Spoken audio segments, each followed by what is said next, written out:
करोड़ों लोगों का सपना होता है केदारनाथ जाना। करोड़ों इरादे भी बनते हैं और बनकर टूट जाते हैं, लेकिन केदारनाथ वही पहुंचते हैं जिन्हें बाबा खुद बुलाते हैं। So hello and welcome back to the channel. मैं हूं गौरव और आज इस वीडियो में मैं आपको बताऊंगा कि आप अपनी केदारनाथ ट्रिप को सबसे सस्ते में कैसे प्लान कर सकते हैं।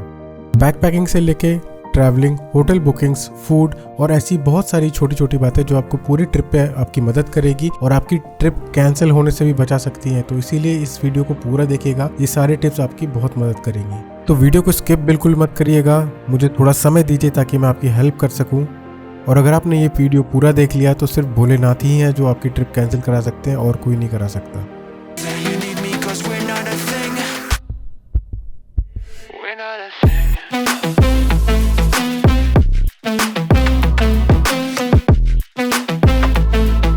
तो अगर आप भी अक्टूबर और नवंबर के आखिरी 30 दिनों में केदारनाथ की यात्रा करना चाहते हैं तो चलिए मैं बताता हूँ आपको बैग पैकिंग कैसी करनी है। सबसे पहले हमें 2 बैग लेने हैं, एक बड़ा एक छोटा। बड़े बैग की जगह आप सूटकेस भी रख सकते हैं, लेकिन छोटा बैग जरूर रखें क्योंकि आप गौरीकुंड से जब ट्रैक चालू करेंगे तो आप वही बैग लेके चलेंगे केदारनाथ तक। और इसके बाद हमें अच्छी क्वालिटी के स्पोर्ट्स शूज चाहिए या फिर ट्रैकिंग के प्रॉपर शूज चाहिए, क्योंकि रास्ता कभी कभी बीच में फिसलन भरा हो जाता है तो इससे आपका बचाव होगा। तो स्पोर्ट्स शूज रखें तो अच्छी क्वालिटी का रखें या तो फिर ट्रैकिंग के ही शूज रखें। फिर छोटे वाले बैग का एक रेन कवर रखें, रेन कोट रखें और इमरजेंसी के लिए एक अम्ब्रेला भी रखें। 3 से 4 पेयर रखें आप सॉक्स के। कुछ मेडिसिन रखिए, मेडिसिन के बारे में आपको आगे बताऊंगा मैं। 2 वार्मर जैकेट रखें क्योंकि कभी भी बारिश हो सकती है और एक जैकेट भीग गया तो आप दूसरा जैकेट यूज कर सकते हैं। 2 पेयर इनर्स के रखें। वुलन कैप और ग्लव्स रखना ना भूलें। एक मीडियम साइज की टॉर्च और कुछ ड्राई फ्रूट्स जरूर रखें साथ में। और इनके साथ साथ आप अपने रेगुलर कपड़े भी रखें जो आप हमेशा लगेज में रखते हैं। 2023 की केदारनाथ यात्रा अब अपने आखिरी चरण पर है और इस समय भीड़ बहुत ज़्यादा होती है, इसलिए सबसे ज़रूरी काम हमें है रजिस्ट्रेशन कराना यात्रा का। तो यात्रा की रजिस्ट्रेशन से बारे में हम जानते हैं। अब आइए देखते हैं रजिस्ट्रेशन का प्रोसेस स्टेप बाय स्टेप। तो सबसे पहले हम जान लेते हैं रजिस्ट्रेशन के ऑप्शंस कितने प्रकार के हैं। तो इस साल 5 ऑप्शन हैं आपके पास रजिस्ट्रेशन के। पहला रजिस्ट्रेशन ऑनलाइन जो कि वेबसाइट से होता है। दूसरा व्हाट्सएप नंबर से, गवर्नमेंट का एक व्हाट्सएप नंबर है जिस पे आप अपनी सारी डिटेल्स भेज सकते हैं और उसके बाद आपका रजिस्ट्रेशन हो जाएगा। स्टेप बाय स्टेप आपको चेक करना पड़ेगा। तीसरा टोल फ्री नंबर पे कॉल करके, इसमें आप कॉल करें और जो जो स्पेसिफिक डॉक्यूमेंट्स आपसे मांगे जाएंगे आप उसे वो दे सकते हैं और उसके बाद आपका रजिस्ट्रेशन हो जाएगा। चौथा रजिस्ट्रेशन का ऑप्शन है आपका ऐप के थ्रू, जो कि टूरिस्ट केयर उत्तराखंड के नाम से आपको प्ले स्टोर पे मिल जाएगा। उसे डाउनलोड करें, उसमें अपने डॉक्यूमेंट्स अपलोड करें, उसके बाद आपका रजिस्ट्रेशन हो जाएगा। इस ऐप का लिंक मैं आपको डिस्क्रिप्शन में दे दे रहा हूँ। और 5वां ऑप्शन है ऑफलाइन का, ऑफलाइन रजिस्ट्रेशन, जो कि आपको हरिद्वार और ऋषिकेश दोनों जगह पे मिल जाता है। सबसे ईजी और बिना परेशानी वाला ऑप्शन है ऑनलाइन रजिस्ट्रेशन, जिसका डिटेल्ड वीडियो मैंने बनाया हुआ है, जिसका लिंक मैं आई बटन में दे रहा हूँ और डिस्क्रिप्शन में भी दे रहा हूँ। आप उसे चेकआउट कर सकते हैं। और ध्यान रखें यात्रा के समय प्रिंट आउट ज़रूर निकाल लें रजिस्ट्रेशन का। और एक बात का ध्यान रखें, रजिस्ट्रेशन हमेशा 2 दिन का करवाएं, 1 दिन का ना करवाएं, क्योंकि कभी कभी ऐसा होता है कि पहले दिन आपको दर्शन करने को नहीं मिलता है या तो फिर आप लेट हो जाते हैं या किसी कारणवश आप दर्शन नहीं कर पाते हैं, तो अगले दिन आपको दर्शन ज़रूर हो जाएंगे। इसीलिए 2 दिन का रजिस्ट्रेशन कराएं। तो आप सोच रहे होंगे कि पहले दिन का दर्शन कैंसिल कैसे हो सकता है, तो उसके कुछ कारण है जो मैं आपको बता रहा हूँ। पहला कारण यह है कि आपकी बस या ट्रेन हरिद्वार पहुँचने में लेट हो जाए। तो दूसरा कारण ये कि आप हरिद्वार तो टाइम से पहुंच गए, लेकिन हरिद्वार से आप गौरीकुंड जब जा रहे हो तो बस या टैक्सी जो भी आपने लिया है उससे आप लेट पहुंचे। उसका लेट होने का कारण यह है कि जब बहुत ज़्यादा ट्रैफिक हो या फिर लैंडस्लाइड हुआ हो रास्ते में। जी हाँ, रेगुलरली लैंडस्लाइड होते रहते हैं गौरीकुंड के रास्ते में। इस कारण से बसें कभी कभी 8 से 10 घंटा लेट भी हो जाती हैं, लेकिन ज़्यादातर 1.5 से 2 घंटे में ही रास्ता साफ हो जाता है और बसें निकल जाती हैं टाइम से। तीसरा कारण ये कि सोनप्रयाग तो आप टाइम से पहुंच गए, लेकिन सोनप्रयाग से गौरीकुंड जाने के लिए जो शटल टैक्सी होती है उसके लिए आपको बहुत लंबी लाइन मिल जाती है। उसका कारण ये क्योंकि ये पीक टाइम है, यात्रा का सबसे आखिरी समय चल रहा है और इस समय सबसे ज़्यादा भीड़ रहती है, इसीलिए आपको बहुत लंबी लाइन में लगना पड़ सकता है गौरीकुंड जाने के लिए। इससे बचने के लिए आप सबसे पहली बस पकड़ें हरिद्वार से गौरीकुंड वाली। चौथा और आखिरी कारण है मौसम का। भारी बारिश और बर्फबारी के कारण कभी कभी सोनप्रयाग से ही आपको आगे जाने नहीं दिया जाएगा, या फिर अगर आप गौरीकुंड पहुंच गए हैं तो गौरीकुंड से आगे आपको ट्रैक करने को नहीं मिलेगा। रास्ते भर पुलिस वाले रहते हैं, वो आपको आगे जाने ही नहीं देंगे।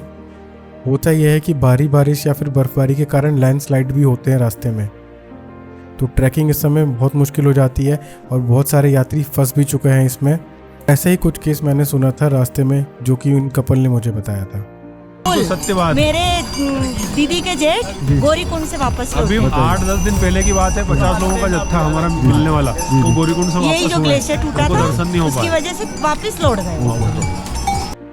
तो हमारा रजिस्ट्रेशन हो चुका है और हम पहुंच चुके हैं हरिद्वार, और हरिद्वार से अब हमें जाना है सोनप्रयाग। एक बात का ध्यान रखें, कोई भी बस या टैक्सी सोनप्रयाग तक नहीं जाती है। सारी bus taxi Sitapur bus stand तक जाती है। बस और टैक्सी के सामने लिखा रहता है गौरीकुंड या फिर सोनप्रयाग, तो उस पर आप कंफ्यूज ना हो। आपको सीतापुर ही छोड़ा जाएगा, जो कि सोनप्रयाग से 1 किलोमीटर पहले रहता है। तो सीतापुर बस स्टैंड जाने के लिए आपके लिए साधन कई हैं, जैसे कि पहला बस, दूसरा शेयरिंग टैक्सी या फिर सुमो, तीसरा प्राइवेट टैक्सी और चौथा बाइक ऑन रेंटल। इन सब साधनों में से किसी एक को भी चुनने से पहले आप ये टिप जरूर ध्यान से सुनें कि बस और टैक्सी दोनों के काउंटर बने हुए हैं हरिद्वार स्टेशन के अपोजिट साइड में, जिसमें कि आप बस कभी भी काउंटर से बुक ना करें और टैक्सी को हमेशा काउंटर से बुक करें।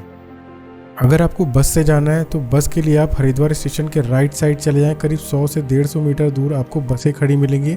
आप डायरेक्ट कंडक्टर से बात करिए और डायरेक्ट बस में बैठ जाइए, क्योंकि बस अगर आप काउंटर से बुक करते हैं तो आपको वहाँ महंगी पड़ेगी, यहाँ आपको सस्ती पड़ेगी, जो कि 500 से चालू हो जाती है। और सबसे पहला साधन आपको बस ही मिलेगा, तो इसीलिए अगर आप अर्ली इन द मॉर्निंग जितना जल्दी आप बस पकड़ के हरिद्वार से निकल जाएंगे उतना जल्दी आप सोनप्रयाग या सीतापुर पहुंचने के चांसेस हो जाएंगे आपके। वीडियो में आगे बढ़ने से पहले मैं आपको एक और वीडियो के बारे में बताऊंगा जो कि स्कैम से रिलेटेड है, जो आपको हरिद्वार से लेके केदारनाथ मंदिर तक स्कैम होते हैं उसके बारे में बताया गया है। तो ये वीडियो मैंने ही बनाया था, तो आप इस वीडियो को चेकआउट कर सकते हैं। आई बटन पर लिंक है और डिस्क्रिप्शन में भी मैं आपको लिंक दे रहा हूँ।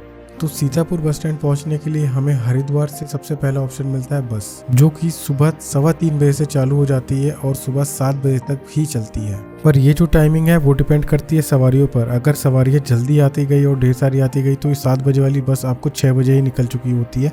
तो बसेस का इंतजार न करें, बस के लिए पहले पहुंच जाएं। इन बसों का किराया 550 रुपये से चालू होता है और अगर आप ग्रुप में हैं तो ये आपको 500 रुपये में भी अलाउ कर देते हैं। तो बस पकड़ने के लिए आप या तो एक दिन पहले हरिद्वार पहुंच जाए या फिर इस तरह की बस या ट्रेन पकड़ें जो रात 12 से 2 बजे या फिर उसके पहले आपको हरिद्वार पहुंचा दे। तो दूसरा ऑप्शन होता है हमारा शेयरिंग टैक्सी या फिर टाटा सुमो का। इसका किराया 1000 से 1400 के बीच में होता है। ये डिपेंड करता है टूरिस्ट के रश के ऊपर, जितना ज़्यादा रश रहेगा उतना ज़्यादा किराया रहेगा। ये मैं 9 सीटर वाली टैक्सी की बात कर रहा हूँ। इसके अलावा 4 सीटर वाली शेयरिंग टैक्सी भी होती है जिसका किराया 10 से 12 हज़ार तक होता है सोनप्रयाग तक का, या फिर 18 से 22 हज़ार होता है हरिद्वार टू हरिद्वार का 4 लोगों के लिए, और इसकी टाइमिंग सुबह 8 बजे से होती है। तीसरा ऑप्शन हमारा होता है प्राइवेट टैक्सी का, जिसका किराया 4 सीटर वाली टैक्सी के बराबर ही होता है और इसकी टाइमिंग सुबह 7 बजे से दोपहर 2 बजे तक की रहती है। चौथा ऑप्शन होता है हमारा बाइक ऑन रेंट का, जिसमें कि स्कूटर का पर डे रेट रहता है 1200 से 1500 या 1600 तक, और यहीं बाइक का रेट होता है 1500 से 3000 तक। ये रेट्स डिपेंड करते हैं बाइक की कंडीशन पर, और इनकी शॉप सुबह 7 बजे से खुल जाती है। लेकिन अगर आपको सुबह इससे जल्दी निकलना है तो आपको एक दिन पहले ही बाइक लेनी पड़ेगी। हरिद्वार से सोनप्रयाग की दूरी करीब 230 किलोमीटर की है और बस और टैक्सी इसे कवर करते हैं 8 से 12 घंटे के बीच में।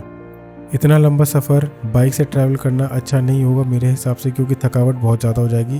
तो आप बस से ही ट्रैवल करें या फिर टैक्सी से जाएं। बस, शेयरिंग टैक्सी और प्राइवेट टैक्सी के कॉन्टैक्ट डिटेल्स मैं आपको डिस्क्रिप्शन में दे रहा हूँ, आप उसमें चेकआउट कर सकते हैं और कॉन्टैक्ट कर सकते हैं अपनी बुकिंग के लिए। ये सभी सर्विसेज ऋषिकेश से भी मिलती है, लेकिन मैं आपको तब भी कहूँगा कि हरिद्वार से ही आप बस टैक्सी पकड़ें, ये ज़्यादा अच्छा होता है। तो अब हम निकल चुके हैं हरिद्वार से सीतापुर के लिए, और ये ध्यान रखिएगा कि बसेस जो होती हैं वो 2 से 3 स्टॉप लेती हैं जहाँ पे आप फ्रेश हो सकते हैं या फिर कुछ स्नैक वगैरह खा सकते हैं। लेकिन बस देवप्रयाग और धारी देवी मंदिर पे नहीं रुकती है। यहीं अगर टैक्सी की बात की जाए तो टैक्सी ये दोनों जगह रुकती है, और आप चाहें तो जहाँ जहाँ रुकवाना चाहें रुकवा सकते हैं, लेकिन ज़्यादा देर के लिए नहीं रुकती है टैक्सी भी। वैसे रूट की बात करी जाए तो हरिद्वार से चलकर ऋषिकेश, देवप्रयाग, श्रीनगर, रुद्रप्रयाग, ऊखीमठ होते हुए सीतापुर बस स्टैंड तक पहुँचती है बसें। तो बस हमें 1 से 2 बजे के बीच सीतापुर बस स्टैंड तक छोड़ देगी। यहाँ तक का अपना 2 मेजर स्टॉप कंप्लीट हो चुका है। पहला अपने शहर से हरिद्वार पहुँचना और हरिद्वार से सीतापुर पहुँचना। अब सीतापुर से सोनप्रयाग की दूरी करीब 1 किलोमीटर की है, जो कि आप पैदल या फिर ऑटो से कवर कर सकते हैं। तो अब हम सीतापुर पहुँच चुके हैं। आप चाहें तो यहाँ भी स्टे कर सकते हैं। यहाँ आपको डोरमेट्री, फ्लोर बेडेड डोरमेट्रीज, होटल्स वगैरह सब चीज़ अवेलेबल होता है, जिसके कॉन्टैक्ट डिटेल्स मैं आपको डिस्क्रिप्शन में दे रहा हूँ। या फिर 1 किलोमीटर दूर आप सोनप्रयाग में भी रुक सकते हैं, वहाँ भी यही सारी फैसिलिटीज़ अवेलेबल हैं। डोरमेट्रीज़ के रेट करीब 150 रुपये से लेकर 600 रुपये तक के होते हैं और होटल के रेट 1200 से करीब 5000 तक के भी होते हैं। एक बात का ध्यान दें, सीतापुर से लेकर गौरीकुंड तक जितने भी डोरमेट्रीज़ या फिर होटल्स हैं वहाँ पे आपको क्लोक रूम की सर्विसेज भी मिल जाती हैं। इनका रेट होता है 50 रुपये पर बैग पर डे के हिसाब से, कहीं कहीं 100 रुपये भी लेते हैं। आप इन क्लोक रूम में अपने बड़े वाले भारी बैग को रख के अपने छोटे वाला बैग जो मैंने बताया था उसे लेके आप ट्रैकिंग चालू कर सकते हैं। अगर आप 2 बजे तक सोनप्रयाग आ जाते हैं और आपकी सोनप्रयाग में ही बुकिंग है तो आप यहीं स्टे करें।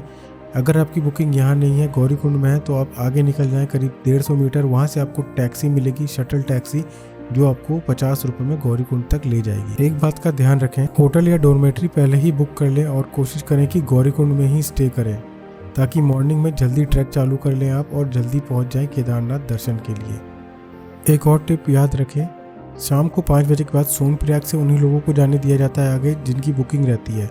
अगर आपकी गौरीकुंड में बुकिंग है तो ही आपको सोनप्रयाग से आगे जाने दिया जाएगा शाम को 5 बजे के बाद।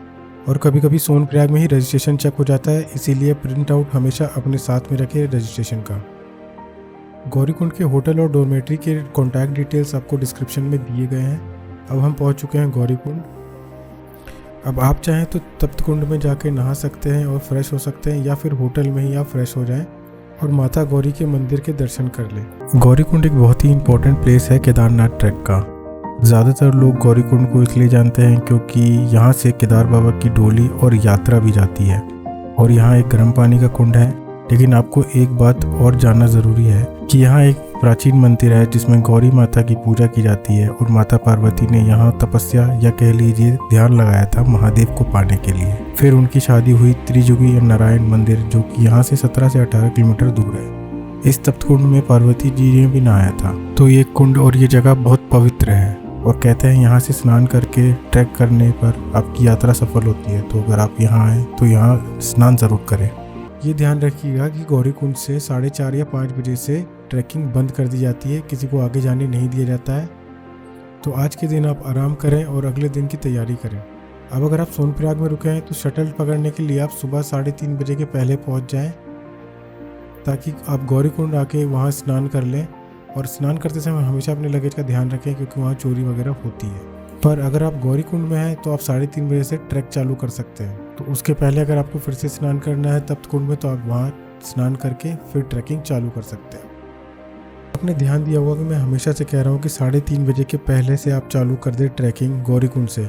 उसका कारण ये है कि 4 बजे से घोड़े कच्चर, पिट्टू और पालकी वाले सब चालू हो जाते हैं और उनका ट्रैफिक इतना ज़्यादा होता है कि आपको परेशानी हो सकती है ट्रैक के समय। ज़रूरी टिप, सीतापुर से केदारनाथ तक आपको ब्रेकफास्ट, स्नैक, लंच, डिनर किसी भी प्रकार की दिक्कत नहीं आएगी। सारा कुछ अवेलेबल होता है आपको 24 घंटे। यहाँ तक कि केदारनाथ और गौरीकुंड के पास में आपको फ्री खाने की सेवा भी मिल जाएगी। यहाँ सेवाएं चलती रहती हैं, आप चाहे तो वहाँ से भी खाना खा सकते हैं, बहुत स्वादिष्ट खाना होता है। या फिर यहाँ की फेमस थाली खा सकते हैं जो कि 150 रुपये से स्टार्ट होती है और वो बहुत स्वादिष्ट होती है। आप भरपेट खा सकते हैं 150 रुपये में। और अगर आप गर्म कपड़े या शूज़ या कुछ सामान भूल चुके हैं जो कि मैंने आपको बताया था तो आप गौरीकुंड तक लास्ट आप उसे ले सकते हैं। इसके आगे भी अवेलेबल होता है लेकिन बहुत ज़्यादा महंगा मिलता है, वो बहुत कॉस्टली पड़ जाएगा आपको। 3:30 बज चुके हैं सुबह के। अब हम ट्रैकिंग चालू करेंगे, लेकिन ट्रैकिंग चालू करने से पहले मैं आपको एक बात बता दूं, गौरीकुंड से पैदल तो आप जा सकते हैं ट्रैकिंग करने, लेकिन आप उसके अलावा भी बहुत से ऑप्शन है जो आप ऑप्ट कर सकते हैं, जैसे कि पिट्टू वाले, घोड़े कच्चर वाले या फिर पालकी वाले। इसमें पालकी वाले 10,000 से 18,000 तक चार्ज करते हैं आने जाने का। पिट्टू वाले 6,000 से 16,000 तक चार्ज करते हैं, आपके वज़न के ऊपर डिपेंड करता है वो कितना चार्ज करेंगे। और घोड़े कच्चर वाले आपको 4,500 से 6,000 तक चार्ज करते हैं आने जाने का। और अगर आपको पैदल भी नहीं जाना है, घोड़े कच्चर भी नहीं करना है, पिट्टू पालकी में भी नहीं जाना है, तो आपके पास एक और ऑप्शन है जो कि है हेलीकॉप्टर सर्विसेज का, जो कि IRCTC के अंडर है। आप IRCTC के वेबसाइट पे जाके बुकिंग कराएं, किसी और वेबसाइट से ना कराएं। इसमें आपको अपना रजिस्ट्रेशन दिखाना पड़ता है और उसके बाद आपकी बुकिंग कर सकते हैं आप। और इसके चार्जेस है 5,500 से 6,500 के बीच में। और अगर आपको हेलीकॉप्टर से जाना है तो आपको बोर्डिंग पॉइंट फाटा, सिरसा, सीतापुर और गुप्तकाशी से मिलेगा। तो अपना होटल या फिर डोरमेट्री बुक कराएं अपने बोर्डिंग पॉइंट के पास। पर हम ये सब ऑप्शंस ऑप्ट नहीं करेंगे, हम है बजट ट्रैवलर और इसलिए हम पैदल ही चलेंगे केदारनाथ धाम तक। अब अगर आप पैदल चल रहे हैं तो ये ध्यान रखें कि छोटे छोटे ब्रेक बीच में लेते रहें भूख लगे तो थोड़ा बहुत कुछ खाएं। ड्राई फ्रूट्स तो मैंने आपको बताया था, तो आप थोड़ा थोड़ा ड्राई फ्रूट भी खा सकते हैं, या फिर रास्ते में नाश्तों की दुकान मिलती रहती है, आप वहाँ से भी कुछ ले सकते हैं। ये ट्रैक को कंप्लीट करने के लिए एक एवरेज ट्रैकर को 8 से 10 घंटे लगते हैं, नॉर्मल लोगों को 12 घंटे लगते हैं, और अगर आप अच्छे ट्रैकर हैं तो आप 6 से 8 घंटे के बीच में भी इसे कवर कर सकते हैं। इस ट्रैक की दूरी आप अगर बोर्ड में देखेंगे तो सिर्फ 16 किलोमीटर की है, लेकिन एक्चुअल में ये 22 से 24 किलोमीटर की दूरी है। आपदा से पहले ये 16 किलोमीटर का ट्रैक था, लेकिन आपदा के बाद जब रास्ता चेंज हुआ तो उसे 22 किलोमीटर का कर दिया गया था। और रास्ते भर में आपको medical help, emergency help, toilets, daily need की दुकान और इस तरह की सारी चीज़ें आपको मिलती रहेंगी। लेकिन अगर आप रात में ट्रैक कर रहे हैं 12 बजे के बाद और 3 बजे के पहले आपको कुछ नहीं मिलने वाला है, तो इसलिए रात में अवॉइड करें आप ट्रैक करना। अब मान लीजिए आपने आधा ट्रैक कंप्लीट कर लिया, लेकिन आपको अब थकान ज़्यादा हो गई है और आपको घोड़े खच्चर या फिर पिट्ठू वाले चाहिए, तो आपको वो भी रास्ते में मिलते हैं, तो आप इनकी हेल्प भी ले सकते हैं। और एक बोतल हमेशा अपने साथ रखें। और रास्ते भर में आपको खूब सारे झरने मिलेंगे, नेचुरल वाटरफॉल्स मिलेंगे, आप उसमें से पानी भर सकते हैं अपने पीने के लिए। आप 80 रुपए का पानी खरीदने से अच्छा ये झरने का पानी पी सकते हैं। ट्रैक के समय ध्यान रखें कि मौसम पल भर में बदल जाता है, कभी भी बारिश हो जाती है, कभी भी बर्फबारी चालू हो जाएगी या फिर ओले वगैरह गिरने लगेंगे, तो इसलिए रेनकोट और छतरी ना भूलें। अब एक इम्पॉर्टेंट टिप दवाइयों से रिलेटेड। आप केदारनाथ यात्रा के लिए आ रहे हैं तो ये सब ज़रूरी दवाइयाँ ज़रूर रखें, जो कि सर दर्द, लूज मोशन, वॉमिटिंग, चक्कर आना, सांस चढ़ना जैसी प्रॉब्लम के लिए ज़रूरी होती है। आप डॉक्टर से कंसल्ट करें और ये सब दवाइयाँ अपने पास हमेशा रखें। और अपने साथ कपूर भी रखें और ट्रैक करते करते उसे थोड़ा थोड़ा सूंघते रहें, आपको सांस चढ़ने का दिक्कत नहीं आएगा। जैसे जैसे आप ट्रैक में आगे बढ़ेंगे और हाइट ज़्यादा होती रहेगी ट्रैक की, तो आपको ये सब परेशानियाँ आ सकती हैं। और छोटे बच्चों का ध्यान ज़्यादा रखें, जो बच्चे बोलना नहीं सीखे हैं। यहाँ हाइट ज़्यादा होने की वजह से पेट दर्द की प्रॉब्लम बहुत कॉमन है। जो बच्चे बोलना जानते हैं वो तो आपको बता देंगे कि उनको कोई प्रॉब्लम है, लेकिन जो बच्चे नहीं बोलना जानते उनके लिए बहुत सीरियस प्रॉब्लम हो सकती है। तो मैं ज़्यादा छोटे बच्चों के साथ ट्रैक करने के लिए आपको मना ही करूँगा।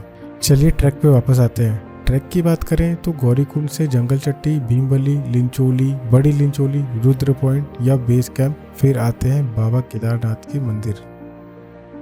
स्टेइंग ऑप्शंस आपको बड़ी लिंचोली से ही चालू हो जाएंगी, लेकिन सिर्फ टेंट वाले, बड़े टेंट और छोटे टेंट, जिसके रेट आपको 150 रुपये पर नाइट से 400 रुपये पर नाइट तक के होते हैं। फिर बेस कैंप से होटल रूम्स और डोरमेटरीज चालू हो जाती हैं, जिनके रेट होते हैं 350 से 600 रुपये टेंट के, 400 रुपये से 800 रुपये तक आपको डोरमेट्री, और होटल रूम्स आपको 3500 से 12000 तक के हो सकते हैं पर नाइट। यहाँ ध्यान रखिए कि मंदिर से जितना करीब रहेंगे आप, उतना ही महंगा आपको स्टे मिलेगा। मंदिर के पास में ही धर्मशाला है, वहाँ पे आप निःशुल्क रह सकते हैं, आपको वहाँ फ्री रहने की सुविधा मिलती है, वहाँ खाना भी आपको फ्री रहता है। स्टेइंग के लिए एक टिप, हमेशा कोशिश करें कि hotel room, tent, dormitory booking करें तो हमेशा GMVN की वेबसाइट से करें। ये गवर्नमेंट की वेबसाइट होती है और सबसे सेफ ऑप्शन होता है। अब हमारा ट्रैक कंप्लीट हो चुका है और हम अपने होटल या फिर डोरमेट्री पहुंच चुके हैं। अब हम जल्दी से फ्रेश होंगे और मंदिर दर्शन के लिए तुरंत निकल जाएंगे। मंदिर दर्शन के लिए जहाँ से लाइन लगती है उसके पहले ही चेकिंग काउंटर बनेगा, जहाँ पे आपको अपना रजिस्ट्रेशन स्लिप देना होगा और उसके बदले में वो आपको दर्शन पर्ची देंगे। बिना दर्शन पर्ची के आप दर्शन नहीं कर सकते, ये बात का ध्यान रखें। और अगर आपको मंदिर के अंदर अभिषेक करना है तो उसके लिए आपको 5001 रुपये का कूपन लेना पड़ेगा, जो कि मेन मंदिर के जस्ट बगल में एक काउंटर बना हुआ है, उससे आपको लेना पड़ेगा। और उस कूपन से आप 5 लोगों का ग्रुप में जा सकते हैं, अपने दोस्त लोगों के साथ या फैमिली के साथ दर्शन करने, और उसके साथ साथ आप अभिषेक भी कर सकते हैं। दर्शन के लिए कोई एक्स्ट्रा चार्ज नहीं है। VIP दर्शन के लिए करीब 300 रुपये लगता है, लेकिन आजकल 1000 रुपये लगने लगे, जहाँ तक मैंने अभी सुना है। आप मंदिर दर्शन के लिए जिस लाइन में लगे होंगे उसी के बगल में आपको प्रसाद वगैरह की दुकान मिल जाएगी, आप अपने लिए और घर वालों के लिए प्रसाद ले सकते हैं। मंदिर में दर्शन करने के बाद वहाँ और भी ढेर सारे मंदिर है, आप वहाँ भी जा सकते हैं, लेकिन जो मेन जगह है मैं आपको बता दे रहा हूँ। एक है शंकराचार्य जी की समाधि, वहाँ पे आप जाके दर्शन कर सकते हैं। और उसके बाद आपको जाना है मंदिर के जस्ट पीछे ही, वहाँ पे आपको भीमशिला मिलेगी, जिसकी वजह से आपदा के टाइम मंदिर को किसी प्रकार की हानि नहीं हुई थी। और उसके बाद आप जा सकते हैं 500 मीटर का और ट्रैक करके भैरव बाबा के मंदिर। वहाँ का दर्शन अगर आपने नहीं किए, वहाँ मंदिर पे नहीं गए, तो आपकी यात्रा सफल नहीं होती है, ऐसा कहा जाता है। इन सब जगह के दर्शन करने के बाद आप वापस मंदिर के सामने आ जाएं, क्योंकि 7 बजे शाम को होती है भव्य आरती केदार बाबा की, जिसे देखने के लिए दुनिया भर से लोग आते हैं। आरती के बाद आप वापस अपने टेंट हाउस आ जाएं या फिर अपने होटल में वापस आ जाएं। अगर आपने GMVN से बुकिंग की है तो आपकी रेंट जो है उसी में आपका डिनर का भी पैसा जुड़ा हुआ रहता है, तो आपको वहाँ पे फ्री डिनर मिलता है, आप वो खा सकते हैं। और अगर आपने प्राइवेट टेंट वगैरह किया है तो आपको फ्री सर्विस भी मिल सकती है। अगर आपको खाना है तो आप मंदिर के पास में ही लंगर सेवा रहती है, आप वहाँ पे खा सकते हैं। उसके अलावा बहुत सारे होटल रहते हैं, वही जो गौरीकुंड में आपने 150 रुपये वाली थाली खाए थे आप वो यहाँ भी खा सकते हैं उसी रेट में। अब खाना खाकर आप आराम करें अपने रूम पर या फिर डोरमेट्री जहाँ पे भी आप रुके हैं, और सुबह 3 बजे वापस चले जाएं मंदिर के पास वापस दर्शन करने के लिए केदार बाबा के। और सुबह 3:30 से 4 बजे के बीच में होती है मंगला आरती, वो भी अटेंड करें। दर्शन होने के बाद सुबह 7:30 बजे या 7 बजे तक आप नीचे उतरना चालू कर दें, क्योंकि हमें शाम को बस भी पकड़नी है वापस हरिद्वार के लिए। अब एक इम्पॉर्टेंट टिप जो कि कोई भी नहीं बताता है आपको, किसी यूट्यूबर ने भी नहीं बताया होगा। होता ही है कि जब हम ट्रैक कर रहे होते हैं तब हमें थकावट होती है, हाथ पैर भी दुखते हैं, लेकिन जैसे ही हम मंदिर के सामने पहुंचते हैं हमारी थकावट बिल्कुल गायब हो जाती है। बिल्कुल सही बात है ये। लेकिन खेल कब चालू होता है? जब आप रात को सो चुके होते हैं और सुबह आपको उठना पड़ता है। जब आप उठते हो तब होता है सर दर्द और बदन दर्द -6 डिग्री में। इसी के साथ साथ आपको मसल पेन भी होगा, तो उसके लिए आप मूव का स्प्रे रखें या फिर जो भी आपके पास स्प्रे हो, जो पेन किलर स्प्रे होता है आप वो रख सकते हैं। आप वो लगाएं और ट्रैक डाउन करना चालू कर दें। अब गौरीकुंड तक ट्रैक डाउन करने के लिए हमको 6 से 8 घंटे लगेंगे, मतलब कि 2 से 2:30 बजे हम पहुंचेंगे गौरीकुंड। वहां से अपना सामान उठाएंगे जो हमने रखा था क्लोक रूम में, और तुरंत निकल जाएंगे हम सोनप्रयाग के लिए अपनी शेयरिंग टैक्सी पकड़ के। और फिर हमें पहुंचना है सीतापुर बस स्टैंड, क्योंकि हमें सोनप्रयाग से सिर्फ टैक्सी मिलती है, शेयरिंग टैक्सी, और हमें सीतापुर से बसेस मिलेगी। आखिरी बस मिलती है हमें शाम को 5 बजे। ये ध्यान रखें कि सीतापुर से हमें आखिरी बस 5 बजे ही मिलती है, सोनप्रयाग से कोई बस नहीं मिलती है। और अगर मान लीजिए हमारी शेयरिंग टैक्सी छूट गई है और बस भी छूट गई है तो हम स्टे करेंगे सीतापुर में, और अगले दिन सुबह 3 बजे हम बैठेंगे बस के लिए जो हमको सीतापुर बस स्टैंड से ही मिलेगी। तो अब आते हैं हम अपने टोटल बजट पर। हरिद्वार से सीतापुर और सीतापुर से हरिद्वार के लिए हमें लगे 500 रुपये, मतलब हो गए 1000 रुपये। सोनप्रयाग से गौरीकुंड और गौरीकुंड से सोनप्रयाग के लिए हमें लगे 50 रुपये, मतलब 100 रुपये। टोटल हो गए 1100 रुपये। गौरीकुंड में रुकने की जगह सबसे सस्ती 150 रुपये से 200 रुपये के बीच में होती है, तो हम 200 रुपये पकड़ते हैं। और गौरीकुंड में खाने का हमें 0 रुपये लगे थे, क्योंकि हमने वहाँ पे जो सेवा चलती है उसमें खाना खाया था, तो हमें कोई पैसे नहीं लगे। फिर हम केदारनाथ पे ट्रैक किए तो हमने वहाँ पे सेवा में ही खाना खाया था, तो वहाँ भी हमें पैसे नहीं लगे। और केदारनाथ में हम रुके थे धर्मशाला में, तो धर्मशाला में भी हमें पैसे नहीं लगे। तो टोटल हुए हमारे 1400 रुपये अभी तक। और वहाँ पे हमने लिया था 50 रुपये का प्रसाद, तो टोटल हुए हमारे 1450 रुपये। तो ये बजट आप उन दोस्तों को बताइए जो नखरे बताते हैं कि इसमें ज़्यादा पैसे लगते हैं केदारनाथ ट्रिप में। इतनी सस्ती ट्रिप तो आपको किसी ने भी नहीं बताई होगी अभी तक यूट्यूब में। तो इस वीडियो के लिए इतना ही। लाइक करिए अगर वीडियो आपको पसंद आया या किसी भी तरीके से आपको हेल्प मिली है तो लाइक ज़रूर करें, शेयर करें। इतनी इन्फॉर्मेटिव वीडियो है, अपने दोस्तों को शेयर करिए और सब्सक्राइब करें अगर आप चैनल पर नए हैं।